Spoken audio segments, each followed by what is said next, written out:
Dimanche dernier, c'est la chaîne de télévision Monte Carlo TMC qui assurait pour le monde entier la retransmission du Grand Prix de Monaco de Formule 1. Mission bien accomplie par la chaîne monégasque qui est reçue maintenant sur le câble et le réseau satellite français, en plus du réseau hertzien de la Côte d'Azur. Sandrine Roustan, qui est cannoise, enquête à Monaco. Pour Monte Carlo TMC, le Grand Prix de Monaco, c'est l'événement de l'année. Pour l'occasion, la chaîne ouvre son antenne dès le samedi matin pour 22 heures de direct.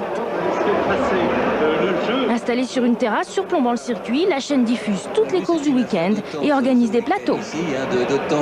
Notre mission ici, c'est de diffuser, enfin de montrer à nos téléspectateurs toutes les courses, les Spider Renault, la Formule 3000, les essais libres, les essais qualifs, jusqu'à l'échéance du Grand Prix dimanche après-midi.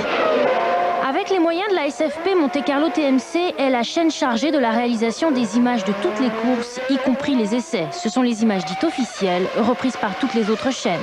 En plus des moyens SFP, la petite chaîne monégasque dispose de sa propre caméra HF qui lui permet d'être en direct au plus près des coureurs dans les stands. Richard, vous êtes en compagnie d'Olivier Panis, le pilote Ligier.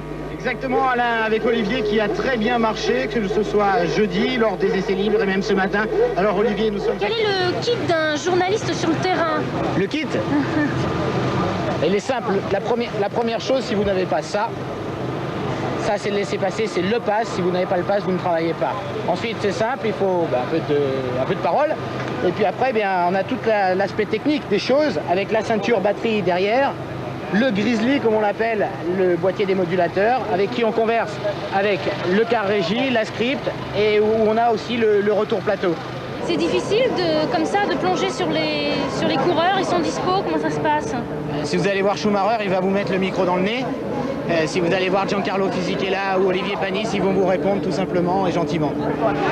Une cinquantaine de personnes travaillent à la réalisation de ce week-end spécial F1. Des spécialistes commentent les courses en direct et Patrick Sabatier, présentateur vedette de Monte Carlo TMC, entouré de consultants comme Patrick Tambay, ancien coureur, anime tous les plateaux. Aujourd'hui, est-ce que ça vous plaît la Formule 1?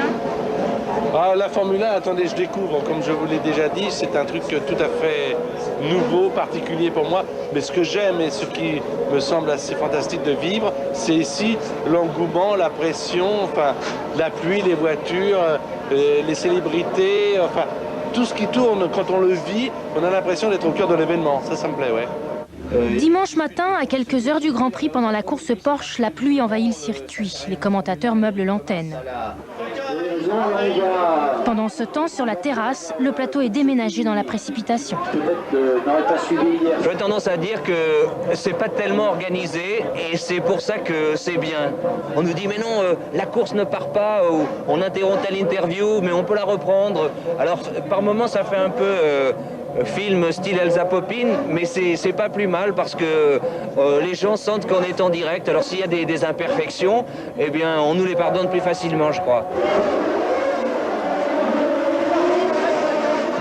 14h30, c'est le départ. Seuls les commentateurs sont au micro. La chaîne est alors en concurrence avec TF1 qui diffuse elle aussi le Grand Prix. Mais sur Monte Carlo TMC, il n'y a pas de coupure publicitaire. La chaîne monégasque réussit l'un de ses meilleurs scores d'audience de l'année.